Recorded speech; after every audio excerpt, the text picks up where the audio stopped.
Shalom saudara, pernahkah kamu berada dalam kondisi seperti ini? Tahu persis apa yang harus dilakukan, tahu dengan sangat jelas, mau mulai disiplin doa, mau memperbaiki relasi yang retak, mau berhenti dari kebiasaan yang merusak, mau benar-benar berubah. Bukan karena tidak mampu, bukan karena tidak tahu caranya, tapi entah kenapa kita tidak bergerak. Kita hidup di zaman di mana tangan kita tidak pernah berhenti, saudara. Scrolling, swipe, buka aplikasi ini, aplikasi itu, pindah video ini, pindah video itu. Tangan kita tidak pernah diam. Tapi hidup kita sering tidak bergerak kemana-mana. Tangan kita terus bergerak. Tapi hidup kita sendiri mangkrak. Dan ribuan tahun lalu, Kitab Amsal sudah menggambarkan kondisi itu. Dengan satu gambar yang lucu tapi sangat menusuk. Kalau jujur saudara, kita semua pernah ada di sana. Ada musim ketika kita tahu harus minta maaf, tapi kita terus menunda. Kita tahu harus berdamai dengan Tuhan, tapi terus berkata, besok. Kita tahu harus berubah, tapi terus menunggu waktu yang tepat. Dan yang paling bahaya, kemalasan modern sering tidak terlihat malas.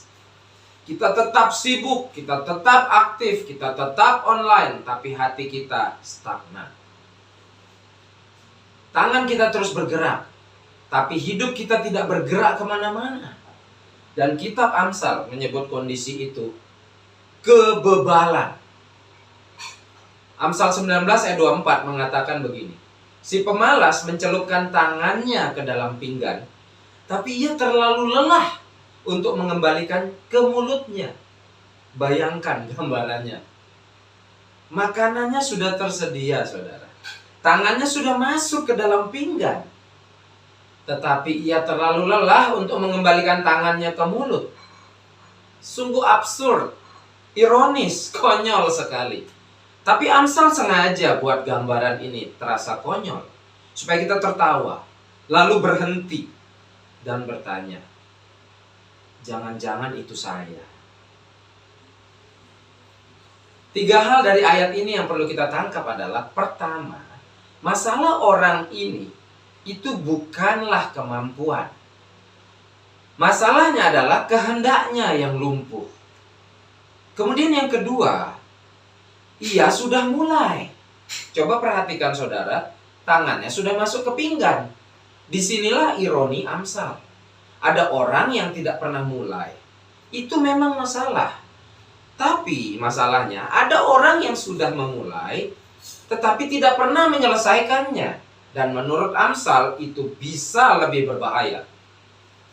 Hal yang ketiga adalah bagaimana ia berhenti justru di langkah terakhirnya. Langkah yang seharusnya paling mudah, justru tidak pernah dilakukan.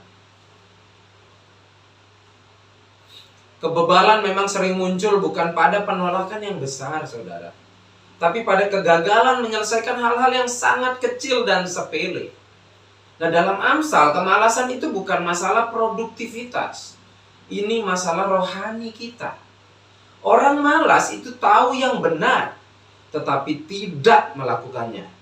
Ia mengenal hikmat Tuhan, tetapi tidak menjalaninya. Ia dengar suara Tuhan, tapi terus berkata, besok. Di area mana dalam hidupmu, di mana tanganmu sudah masuk ke pinggan, tapi belum pernah selesai? Ada 3 hal yang perlu dirubah, saudara. Yang pertama, jangan hanya mengagumi perubahan, tapi lakukanlah perubahan. Yakobus bilang, pendengar firman yang tidak melakukan, itu menipu dirinya sendiri. Yang kedua, saudara, waspadailah kemalasan yang tidak terlihat malas. Sibuk itu belum tentu tumbuh, saudara. Aktif itu belum tentu gerak ke arah yang benar. Dan yang ketiga, mari kita bertumbuh dimulai dari langkah kecil yang tidak ditunda. Satu doa hari ini lebih berarti daripada rencana 1000 doa yang tidak pernah dilakukan. Bayangkan saudara, kalau komunitas kita dipenuhi orang-orang yang tidak hanya tahu, tapi juga bergerak. Bukan yang sempurna, tapi yang konsisten. Orang-orang yang mengambil satu langkah ketaatan yang selama ini mereka tunda. Suami yang tidak menunda meminta maaf. Istri yang tidak menunda mengampuni. Anak muda yang tidak menunda merespon panggilan Tuhan. Dunia sudah terlalu lama melihat kekristenan yang banyak bicara, tapi sedikit bergerak. Melalui hidup kita yang bergerak, dunia bisa lihat sesuatu yang berbeda, saudara. Orang dalam Amsal ini tragis. Bukan karena tidak ada makanan. Bukan karena tidak ada kemampuan. Dia lapar. Padahal tangannya sudah ada dalam pinggan. Dan mungkin saja hari ini saudara sedang ada di posisi itu. Hampir berubah, tapi menunda. Hampir taat, tapi menunggu kondisi sempurna. Hampir mulai, tapi selalu ada satu alasan lagi. Firman Tuhan hari ini tidak hadir untuk menghakimi kita. Tidak hadir untuk menghakimi saudara. Firman Tuhan hari ini hadir untuk mengundang.